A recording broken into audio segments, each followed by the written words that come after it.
नमस्कार भाइयों बहनों। आज हम विचार करेंगे भारत के चाणक्य और चंद्रगुप्त के बारे में। चाणक्य भाजपा पार्टी के गृह मंत्री अमित शाह जी है।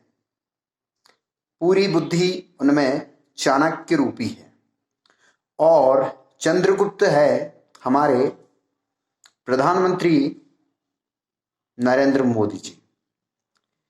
उस पुरातन काल में अखंड भारत का जो सपना रखा था चाणक्य ने, और धनानंद जैसे क्रूर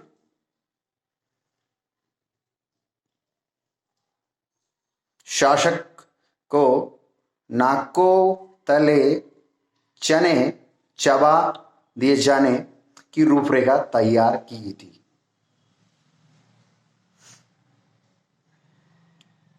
तो आज मैं विचार ये करना चाहूंगा, आपसे बातें शेयर करना चाहूंगा कि चाणक्य तो है हमारे अमित शाह जी और प्रधानमंत्री जी मोदी जी भी है, जो तक्षशिला रूपी भूमि भारत में कार्य कर रहे हैं।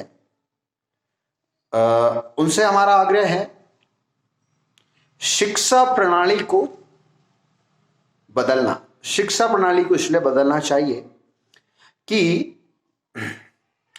पुरातन काल में जो भी घटनाएं हुई, हमारा देश आजाद हुआ, गुलामी की बेड़ियों से जकड़ा था, ये सारी चीजें यूथ को नहीं पढ़ने की आवश्यकता है। इंस्पायर वीडियो के द्वारा आप नॉर्मली बता सकते हैं। पुस्तकों में सीखने की आवश्यकता नहीं। चाहे कोई भी शासक हो, मुगल शासक, तुर्की शासक, सिकंदर है, अकबर है, बीरबल है, ये कहानी की आवश्यकता नहीं है, क्योंकि आज हम 4G के युग में जी रहे हैं।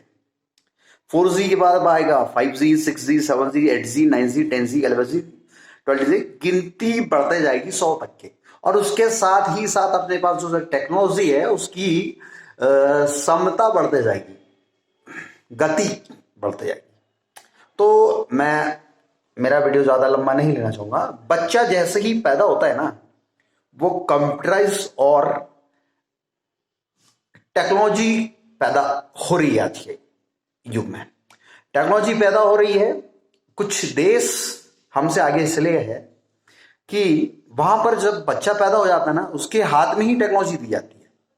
पैदा होते से उसके हाथों में खिलौने नहीं दी जाते चाबी वाले, उन्हें मोबाइल या कुछ ऐसी चीजें दी जाती है, ड्रोन कैमरे दिखाए जाते हैं, उनको ऐसा वातावरण दिया जाता है कि जिससे वो